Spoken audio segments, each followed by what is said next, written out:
I'm Sam. Let me show you how I got started with astrophotography and how you can too. So there's going to be three phases to this. First, we're going to talk about my journey into astrophotography. Then we'll talk briefly about how I capture images, and then other steps that you can take to do the same.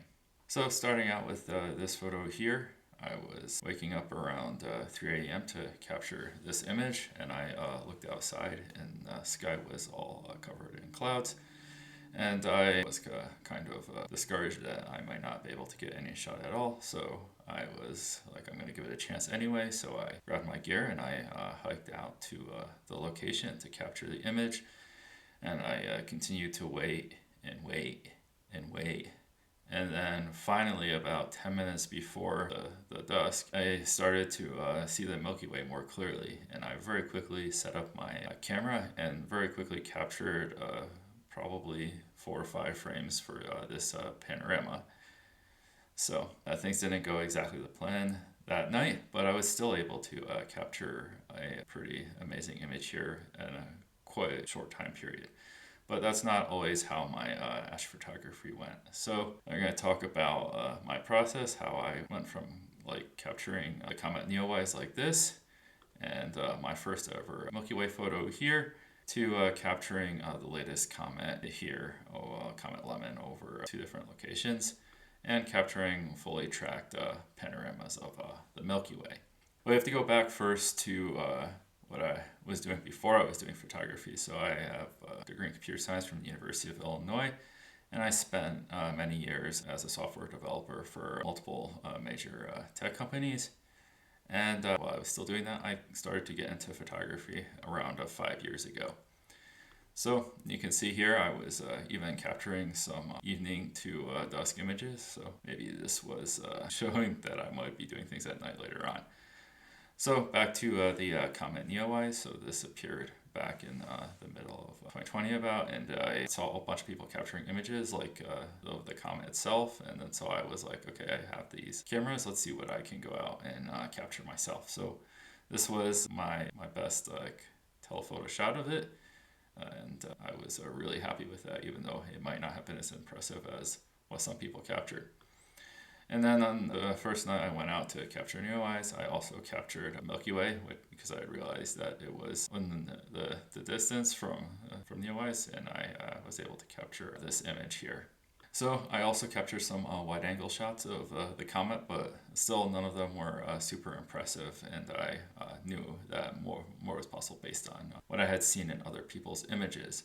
So this sent me down the path to really dive deep into astrophotography and to practice a whole lot. So you can see here on this particular night, I had 3 different cameras set up, and I, through a lot of trial and error, went through different steps to learn how to track my images and how to shoot time lapses and create star trails and all different types of images. So this did not always go well. You can see here I clearly didn't do proper planning here. So you can see the moon is in the middle of my shot, as well as power lines, and the Milky Way is barely visible, and there's like some fog, smoke, or something in the air that's like really obscuring things, as well as like the wind turbines on the horizon. So many things went wrong in this particular image. And also, like many times, the images were not in focus, and there were other types of problems with squiggly lines and stuff that I figured out how to solve over time. In this particular case, it looks like there was something wrong with my editing process probably. So I had like a lot of failures before I actually had successful images. So this was my first successfully stacked Milky Way image.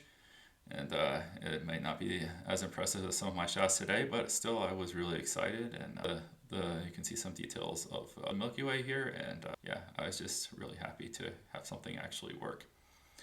I also captured some meteors during this time and was learning, and you can see here this is a shot of Orion and probably the Gemini's meteor shower. This is my first composite photo that I did, so I shot the foreground at like dusk and then the sky later on, and then I blended them together in Photoshop. And you can see here that this is my first panorama, Milky Way panorama that I ever captured. And you can see not perfect, lots of lights on the horizon, but pretty cool that it actually blended together properly. And then this is probably the first like composite photo that I did that like actually worked well. So again, the foreground is shot during the dusk time period, and then the sky is a bunch of images blended together. And so finally, this year, I was able to capture Comet Lemon over the Colorado National Monument on the left-hand side here, and over Black Canyon on the right. And this also earlier this year was a tracked panorama over the city of Silverton, Colorado. So what process am I following to capture all of these images? You see I have a setup. It looks something like this. So we're going to talk about the different components. The first component is the base here. You can see there is a tripod, so you need a very sturdy tripod in order to not have motion or blurring in your stars in your image. Then I use a star tracker here. The star tracker will counter the rotation of the Earth. You have to do a whole setup process with this thing, but it works really well, and I can capture really long exposures, usually like in 1 to more minutes, depending on what I'm trying to capture. And then finally, we have the camera here, and so I have full frame camera, and the lens on here is opens up to aperture f/1.4. So I recommend that you have a lens that captures light aperture f2.8 or wider. So now how can you capture the Milky Way? So there's a few different ways to learn. You can learn through trial and error like I did. And yeah, there's definitely some downsides to this. It can be really difficult to find the right conditions and locations to capture. You can also struggle with different camera gear, whether it's a tracker or just the settings on your camera or any other equipment you might be using. You also have trouble editing the results depending on your level of experience. And then just when you go out and capture images, it might not be all that enjoyable because it's just a lot of work to learn things in the field.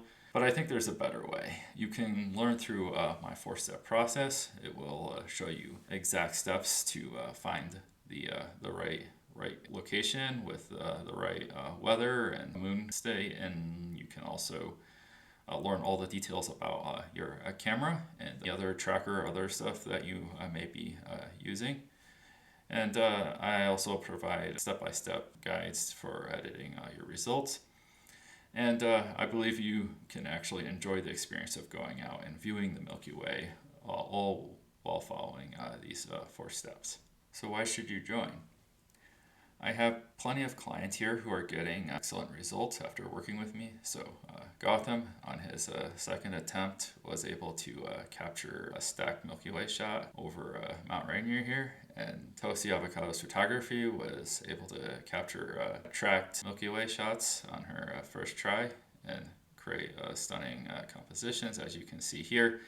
And on my had her pictures featured in a gallery after working with me. So you can see that hopefully these results are speaking for themselves. And if this excites you, just book a call, and I can explain my 4-step process to you and give you personalized advice on how you can capture the Milky Way for free and just how to improve your process overall. So if you want your photos to stop looking like the ones you see on the left here and start looking more like the one on the right, then you should definitely book a call here. And I can give you guidance on how to go through the process to capture images without going through the trial and error, paying